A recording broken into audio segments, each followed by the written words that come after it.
There are moments when your choice to step back from someone feels like an earthquake in their world. You do not shout. You do not accuse. You simply retreat into your own space. And yet the air changes.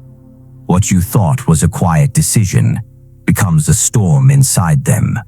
You crumble, as if your absence has stolen the ground beneath their feet. You might wonder why something so small to you feels so catastrophic to them. It is not reason that answers this. It is the psyche.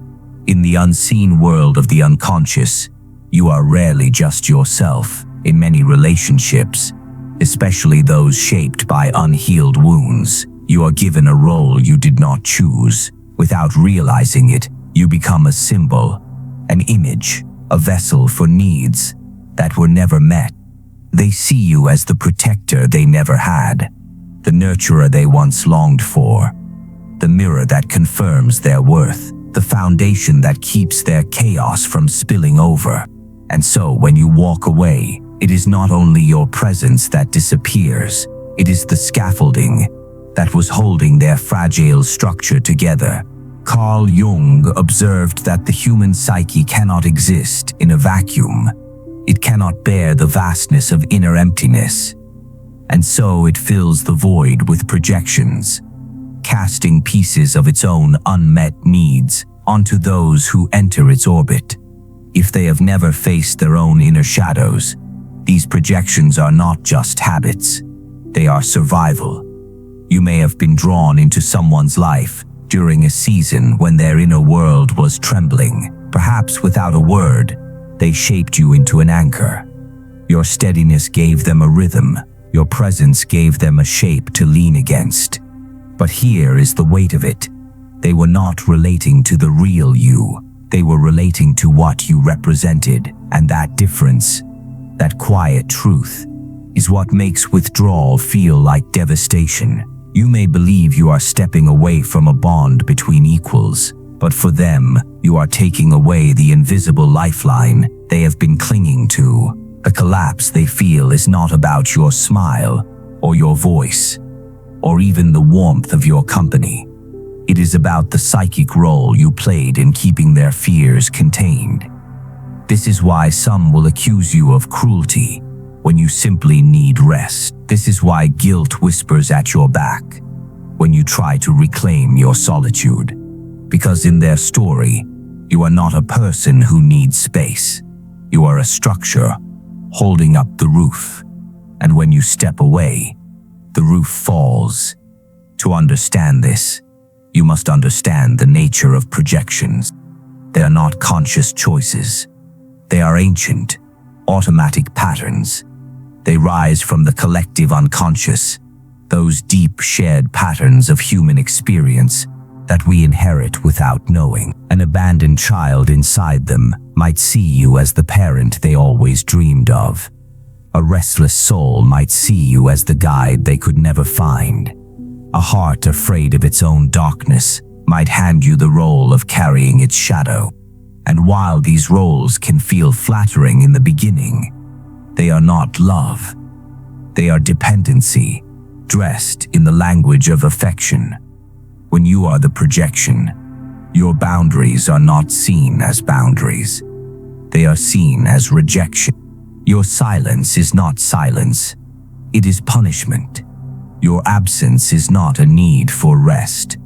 It is betrayal. And yet, none of this is truly about you.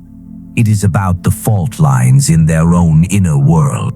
The more a person has turned away from facing themselves, the more they will reach for someone else to hold the pieces together. They will place you on an invisible pedestal, but not to admire you, to stand on you. And when the pedestal moves, when you reclaim your ground, they fall from the outside. It can look like heartbreak. From the inside, it is the shattering of an inner illusion. They do not miss who you are. They miss who they imagined you to be. They miss the role you played in their survival. And this is where the tension becomes unbearable. Because if you stay, you carry a weight that was never yours. If you leave, you set off the earthquake.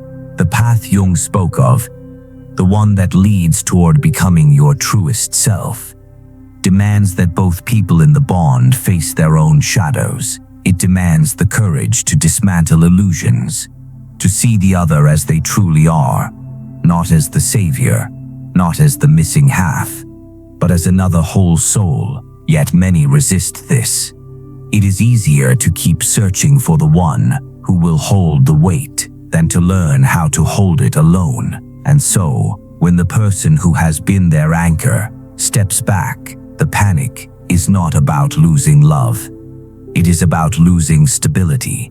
If you have ever been told you were selfish for protecting your peace, if you have been made to feel guilty for reclaiming your energy, if you have felt the silent rage of someone who cannot imagine themselves without you, you have walked in this landscape.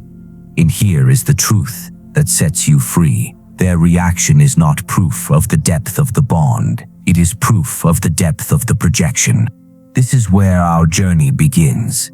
Because the moment you understand this, you begin to see your relationships with a clarity that can change everything.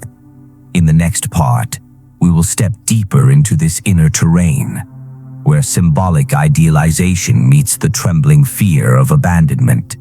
We will explore what happens when you are not only the archetype, but also the anchor. Until then, hold what you have learned close. Notice the roles you may have been asked to play, and ask yourself, who are you when you are no one's foundation but your own? If you found resonance here, I invite you to continue with me into the next chapter. Carry this awareness into your own life. Train it. Practice it. Let it shape the way you move in your bond. And when you do, share with me what you have seen. What insight touched you most? In the space below, I will be there, listening. And so, the more we withdraw from others, the more we unknowingly become entangled with them, not in closeness, but in shadow. When we turn away from genuine contact, not because of peace, but because of fear, our inner world begins to spill outward in distorted ways. What we refuse to face in ourselves, we begin to see everywhere else. This is projection, a quiet, unconscious alchemy in which the gold and the poison within us are poured into the image of another person. You might think you have left them behind. You might even pride yourself on detachment. But the truth is, the psychic bond has simply moved from the visible into the invisible. It hides in your judgments, in your irritations, in the stories you tell about them when they're not there. Carl Jung saw projection as a mirror we do not know we are looking into. It is the shadow, slipping into daylight while we tell ourselves we are in the dark. The danger here is subtle. Withdrawal, when it is unconscious, does not give you freedom. It only makes the prison less obvious. You may cut the rope, but still carry the knot inside your hands. When you avoid someone not out of wisdom, but out of a wound, that wound does not heal. It waits, and while it waits, it begins to weave itself into your attachments. Attachment is not always a desperate clinging. Sometimes it is a silent loyalty to a story we told ourselves long ago. I am safer without them. I am stronger on my own. I do not need to be seen. But the psyche does not forget its exiles. Every part of you that you have turned away from, your anger, your longing, your tenderness, your shame, will find a way to live outside of you. It may appear in a friend you can't quite trust, in a lover whose flaws seem unbearable, in a stranger whose presence makes you uneasy for reasons you can't explain. We think we are protecting ourselves by withdrawing, but in truth, we are scattering ourselves across the landscape of our relationships, placing fragments of who we are in the hands of others, without even knowing it. And these fragments call to us. They demand our attention. They appear in dreams as faces we cannot name. They appear in waking life as irritations we cannot soothe. When you feel an unreasonable dislike towards someone or an inexplicable attraction, look closely. It may be a piece of you asking to be brought home. But here is the paradox. The more fiercely we avoid these encounters, the more tightly they bind us. Withdrawal becomes not an escape, but a tether. Projection becomes not a release, but a chain. Attachment becomes not love, but a refusal to let the wound go unguarded. This is why Jung's path is never about cutting ties blindly, nor about chasing connection at any cost. It is about seeing clearly where the energy is flowing and asking, is this truly mine, or is this the shadow I have placed in another's hands? If you notice that the same type of person keeps entering your life, different face, same wound, it is not a coincidence. The psyche repeats what it has not resolved. The unconscious seeks out its own reflection until the conscious mind can bear to see it. To break this cycle is not to burn every bridge, nor to rebuild every one. It is to step quietly into the interior world and gather back what you have given away. This is inner withdrawal, not from people, but from the illusions you have cast upon them. It is the act of standing in front of the mirror without turning away, to see yourself and to see all the faces you have worn in other people's lives. Here, the work becomes painfully honest. You must admit the ways you have used others to carry what you would not hold. You must acknowledge that the version of them in your mind is often a portrait painted by your own unclaimed feelings, and you must decide, with a kind of fierce gentleness, to take back what is yours. This is not easy. The psyche resists it, because projection feels safer than ownership. It is easier to believe that the danger lives out there than to see its roots curling deep within your own soil. But ownership is liberation. When you gather your shadow back into yourself, the faces around you begin to change. They no longer hold the same charge. The ones who triggered your deepest reactions suddenly feel less powerful, not because they have changed, but because you have retrieved the energy you gave them. And here, a strange and beautiful thing happens. Withdrawal, once rooted in fear, becomes a conscious choice. Projection dissolves because there is nothing left to cast outward. Attachment softens because there is no longer a wound to protect. You are not numb.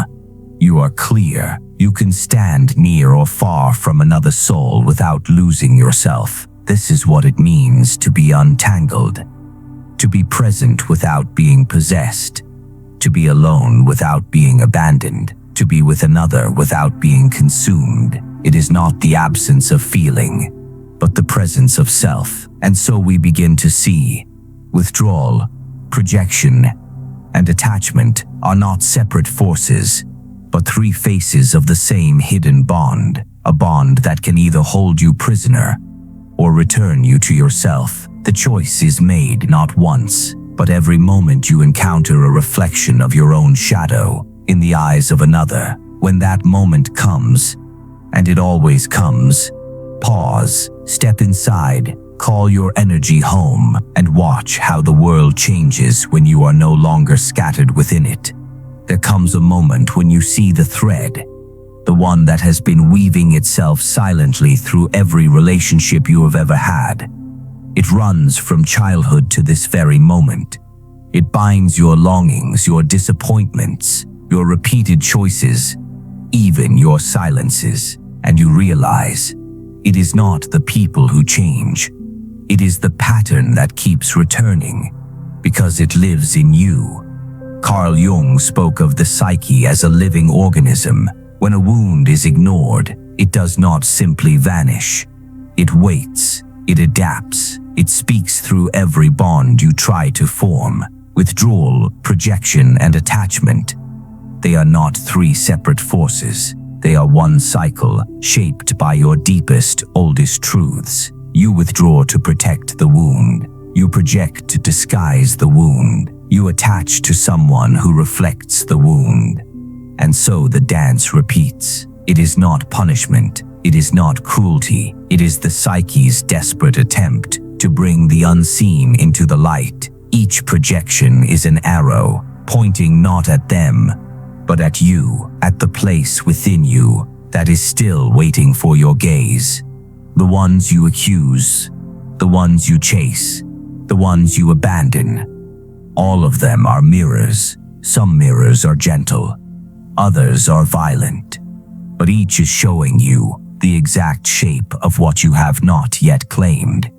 To see this clearly is almost unbearable because it means you cannot blame them anymore. It means you must stop believing that your healing is in someone else's hands. It is tempting to run, to find a new person, a new city, a new distraction, but Jung warned, what you avoid will meet you again, in another face, in another season, until you recognize it as your own. Attachment is not the enemy, but unconscious attachment is a silent thief. It makes you believe you need someone to complete you, when in truth, you have abandoned parts of yourself that are still waiting to be welcomed home. Withdrawal too is not the enemy, but unconscious withdrawal turns the heart into stone. It convinces you that safety can only be found in distance, in numbness, in the absence of risk. And projection, perhaps the most cunning of all, makes you believe you are seeing them when in reality you are staring at your own reflection. The moment you see this, your world becomes quieter. Not because it is instantly healed, but because you no longer confuse the shadow for the stranger. You begin to see the places where your own story bleeds into every encounter. You stop asking, why are they doing this to me? And start wondering, what part of me have I sent out into the world to act this drama on my behalf? This is not an intellectual exercise. It is a dismantling, piece by piece, belief by belief, until you can stand in front of another without needing them to hold what you have refused to hold yourself. When you reach this place, attachment shifts. It becomes a choice, not a chain. You can love without clinging. You can stay without losing yourself. You can leave without abandoning your soul, and withdrawal becomes a sanctuary, not a fortress, a place where you retreat, not to escape, but to listen, to hear the quiet voice beneath the noise of old defenses. Projection fades into recognition. You see your shadow, not as an enemy to be defeated, but as a child to be retrieved. The cycle still turns, but now you are not its prisoner. You are its witness. It is here, in this awareness, that the work of individuation begins, not as a grand final victory, but as the slow, deliberate act of meeting yourself, moment after moment. There will be days when you forget, days when the old patterns seduce you back into sleep. That is not failure. It is the psyche reminding you that the path is not a straight line. It is a spiral, and every return is an invitation to go deeper. You will still feel the pull of attachment. You will still taste the bitterness of withdrawal. You will still catch yourself in the act of projection, but each time you will recognize the thread faster. You will follow it back to its source, and you will remember that you hold the scissors. This is the quiet power that no one can take from you. So as you step away from this reflection, do not try to fix it all at once. Train your eyes to see the thread. Trace it in your next conversation. Notice it in your next longing. Feel it in your next retreat. Your psyche is speaking to you. In every bond, in every break, in every shadow. Listen, and as you do, keep walking with us. There is more to uncover, more to reclaim, more to integrate. In the next chapter, we will go deeper still into the hidden architecture of your relationships, the structures you cannot see, but which quietly shape everything you feel and everything you fear. Until then, let this awareness breathe inside you. Let it guide your next step. And when you feel its weight, write what you discover in the comments below. Your insight may be the mirror someone else has been searching for.